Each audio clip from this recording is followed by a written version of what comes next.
Welcome back to WHHI News. Well, it's back after a hiatus due to COVID. The Beaufort Air Show will take place in 2023, featuring the Blue Angels. Here's some information from two of their pilots. So we are here for the winter visit for the air show. So the Marine Corps Air Show, Beaufort, next April, and we're super excited. It's kind of the initial planning phase. A lot of behind the scenes work goes into these air shows. We are a very small part of it. We're very honored and excited to be here. Yeah, basically what he said, so what we're doing here today, so the air show is not until April, so why are we here so early? Kind of laying that groundwork. So we go to 32 different cities every year, so this is our way to kind of get here, check out the site before we come here in April, make sure that everything's up to par, and also just make sure that we can, have a good integration with the Marine Corps Air Station here and a smooth transition for a good, safe air show. So when we come here, we will try and meet with everyone that's going to be involved from the Blue Angel aspect.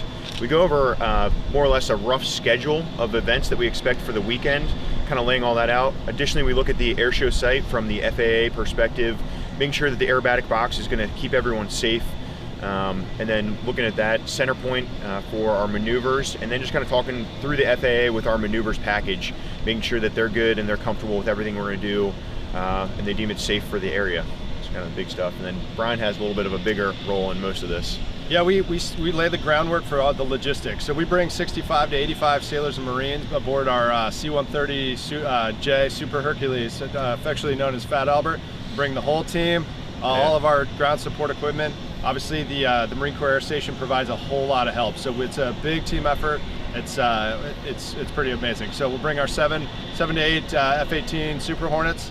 And the whole team, and we'll hope to put on a good show for everybody. I always go back to when I was a kid, 6 years old, watching the Blue Angels and at an air show and getting to interact with them. So the ability to flying airplanes is great, but interacting with the public and trying to inspire the next generation of leaders, and also on top of that, we get to represent the Navy and Marine Corps. So out of sight, out of mind.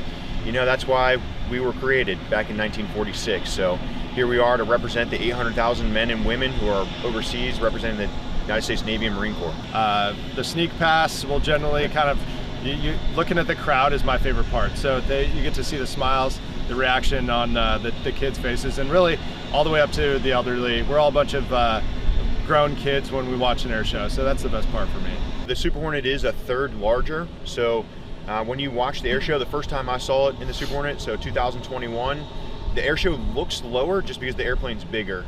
Additionally, the engines are louder, so it's a little bit louder of an air show. Now, like what Brian was saying, we kept some of the old and we brought some new. So you'll see, for those who have seen a Blue Angel air show before, you'll see some of the staples, some of the traditions that we've had in our air show, but we've also added some new flair with the Super Hornet and the flight control system and what that brings to the air show community. So a lot of people, especially involved in the air show industry and everywhere, just think that the Blue Angels we're there and that's what we do for our career. It's a very small part. So everyone on the team is there for 2 to maybe 3 years max. So we all came from the fleet and we're gonna go right back to the fleet. So I came right off a deployment, fortunate enough to join the Blue Angels. I'll be here for 3 years and then I'm gonna go right back probably to squadron and be on deployment again. So it's a short stint. Like we said, again, coming from the fleet to represent the fleet, going back to the fleet. It's an honor to wear the suit. We recognize that we're carrying the baton for a very short time. We're going right back out to join our sailors and Marines. So like Thomas was saying, I got back from deployment in February, and eventually we'll probably go right back. So this is our one chance to kind of represent our brothers and sisters in arms around the world. I think you can expect the traditional, so if you've seen the Blue Angels before, you're going to expect that traditional military fashion Blue Angel air show. So from everything of the march down to the airplanes, to the crew chiefs assisting the pilots into the jets, to you'll see the raw power of the F-18 on takeoff, demonstrated by Blue Angel number 5 with a dirty roll on takeoff, a low transition from number 6, and that diamond formation is flown like no one else in the entire world. So incredible to watch the airplanes fly, 18-inch wingtip to canopy separation. So it's pretty incredible. We don't want to give away too much, so that way you have to come back in April and check us out. We are back with more of WHHI News. Certainly going to be cold starting Friday night and throughout the weekend. How do you keep warm and stay safe? Cinda Seaman has details.